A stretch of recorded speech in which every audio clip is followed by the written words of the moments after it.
మీ business ఏదైనా మీ ఊర్లో promotion చేయాలంటే అది సుమన్ టీవీతోనే సాధ్యం. ఇప్పుడే సంప్రదించండి.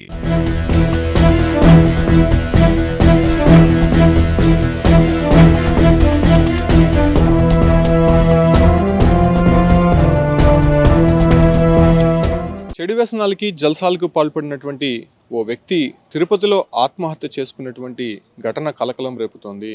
అయితే సూర్యప్రభాస్ అనేటువంటి వ్యక్తి విజయవాడ కేదారేశ్వరపేటలో తల్లిదండ్రులతో ఉంటున్నారు. ఇతనికి 4 సంవత్సరాల క్రితం వివాహమైంది. 4 సంవత్సరాల బిడ్డ కూడా ఉన్నాడు. అయితే అతను మత్తు పదార్థాలకి జల్సాలకి అలవాటు పడి తన స్నేహితులతో కలిసి ఏలూరు జిల్లా జంగారెడ్డిగూడెం పరిసర ప్రాంతాల్లో దొంగతనాలకి చైన్ స్నాచింగ్లకి పాల్పడుతున్నట్టు పోలీసులు గుర్తించారు.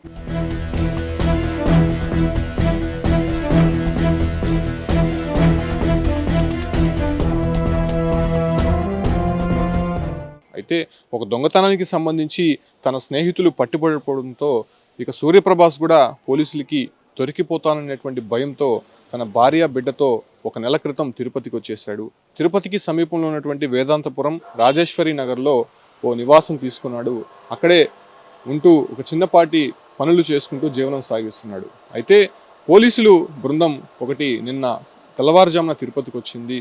సూర్యప్రభాస్ని అరెస్ట్ చేయడానికి వచ్చినటువంటి పోలీస్ బృందము అతను ఫోన్ లొకేషన్ డేటా ఆధారంగా తన ఇంటికి వెళ్ళారు. ఉదయం 6 గంటల ప్రాంతంలో తలుపులు కొట్టినటువంటి పోలీసులు అటుగా చూసినటువంటి సూర్యప్రభాస్ ఇక పోలీసులు తనని అరెస్ట్ చేస్తారనేటువంటి ఒక భయంతో పెట్రోల్ బాటిల్తో పోలీసులను బెదిరించే ప్రయత్నం చేశాడు. ఒంటిపై పోసుకొని తాను నిప్పంటించుకుంటాను, ఇక్కడ నుంచి వెళ్ళిపోవాలని చెప్పి కూడా పోలీసులను హెచ్చరించారు. అయితే పోలీసులు ససేమిరా అనడంతో ఒకసారిగా సూర్యప్రభాస్ ఒంటికి నిప్పంటించుకున్నాడు. అయితే తన భార్య బిడ్డ కూడా అదే సమయంలో ఇంట్లోనే ఉండడంతో ఒక్కసారిగా వాళ్ళు రూమ్లోకి వెళ్ళి లాక్ చేసుకున్నారు. అయితే పోలీసులు తలుపులు బద్దలు కొట్టి అతన్ని ఆసుపత్రికి తరలించే ప్రయత్నం చేస్తారు. ఇంతలోనే అతను చనిపోయినట్టు వైద్యులు ధృవీకరించారు. అయితే భార్య బిడ్డ స్వల్ప గాయాలతో బయటపడినటువంటి పరిస్థితి ప్రస్తుతం కనిపిస్తుంది. అయితే ఏదైనా కేసు విషయంగా పోలీసులు ఒక ప్రాంతం నుంచి ఇంకో ప్రాంతానికి వస్తే ఖచ్చితంగా స్థానిక పోలీసులకి సమాచారం ఇవ్వాల్సి ఉంటుంది.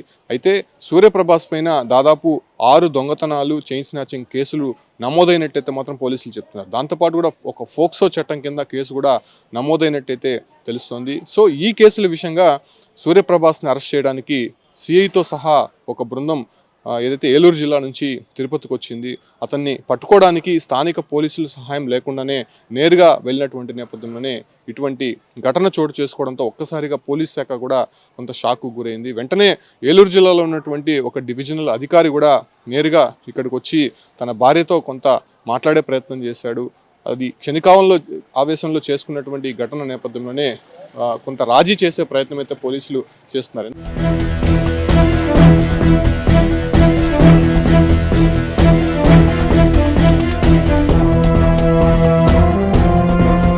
ఎందుకంటే స్థానికంగా ఉన్నటువంటి పోలీసులకి మొదటగా సమాచారం ఇవ్వలేదు. అదే రకంగానే అతను అలా బ్లాక్మెయిల్ చేస్తుండగా పోలీసులు దాన్ని నిలువరించే ప్రయత్నం చేయలేదనేటువంటి ఒక ఆరోపణలు అయితే వినిపిస్తున్నాయి. ప్రస్తుతం ఇతని పైన దాదాపు 7 కేసులు నమోదైంది కాబట్టి ఆ రకంగా మేము అరెస్ట్ చేయడానికి వచ్చామని చెప్పి కూడా పోలీసులు చెప్తున్నారు. అయితే ఒక్కసారిగా ఏదైతే తిరుపతి రూరల్ మండలం వేదాంతపురం రాజేశ్వరి నగర్లో ఉన్నటువంటి సూర్యప్రభాస్ ఇంటి దగ్గర ఆందోళన నెలకొంది. అసలు ఒకసారిగా పోలీసులు 6 గంటల ప్రాంతంలో అంతమంది ఎందుకు రావాల్సి వచ్చింది? అతను పట్టుకునే ప్రయత్నంలో కొద్దిసేపటికైతే ఇంట్లో నుంచి పెద్ద ఎత్తున మంటలు పొగ వ్యాపించడం ఒకంత అందరూ కూడా షాక్కు గురై పరుగులు తీసినటువంటి పరిస్థితి. అయితే ఆ ఇంటి ఓనరు ఒక టీచర్గా తెలుస్తోంది.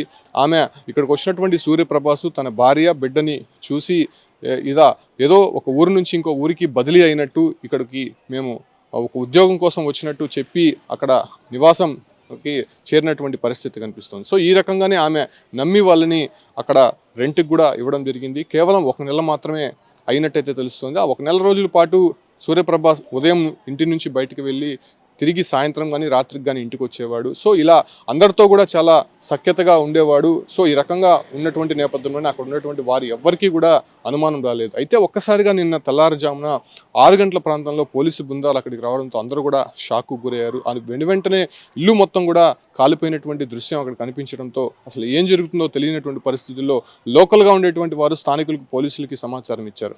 అప్పుడు ఈ ఒక గుట్టంతా కూడా బయటపడింది.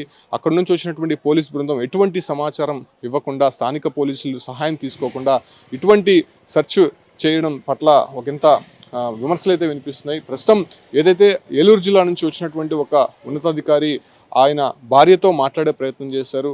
ఒక 5 లక్షలు సెటిల్మెంట్కి కూడా ఇచ్చినట్టయితే తెలుస్తోంది. సో ఆ రకంగా మాట్లాడినటువంటి నేపథ్యంలోనే ప్రస్తుతం వాళ్ళ దగ్గర నుంచి ఎటువంటి కంప్లైంట్ కూడా రిటర్న్గా రావట్లేదు. పోలీసులు ఈ రకంగా చేశారనేటువంటి విమర్శలు కూడా వాళ్ళు చేయకపోవడం కొంత ఆశ్చర్యానికి గురిచేస్తుంది. దీనిపైన అంతా కూడా నిశ్చితంగా పోలీసు అధికారులు పరిశీలిస్తున్నారు. ప్రస్తుతం సూర్యప్రభాస్ మృతదేహం అనేది తిరుపతి రొయ్య ఆసుపత్రిలో పోస్టుమార్టం పూర్తి చేసుకుని నిన్న సాయంత్రమే తిరుపతికి సమీపంలో ఉన్నటువంటి గోవిందధామంలో అంత్యక్రియలు కూడా పూర్తి చేశారు. సో ఇవంతా కూడా పోలీసుల సమక్షంలో పూర్తవడంతో కొంత చర్చనీయాంశంగా మారుతోంది. అయితే అక్కడి నుంచి వచ్చినటువంటి పోలీస్ బృందం పైన ప్రస్తుతం విమర్శలు అయితే వినిపిస్తున్నటువంటి నేపథ్యంలోనే ఈ కేసును ఏ రకంగా తీసుకోబోతున్నారు, అసలు పోలీసులు ఏ రకంగా సమాధానం చెప్పబోతున్నారు, అదే రకంగానే జరిగినటువంటి ఘటన నేపథ్యంలోనే సూర్యప్రభాస్ బంధువులు కావచ్చు, లేదంటే భార్య బిడ్డ ఎటువంటి సమాధానం ఇవ్వబోతున్నారో కొంత ఉత్కంఠ అయితే నెలకొంది.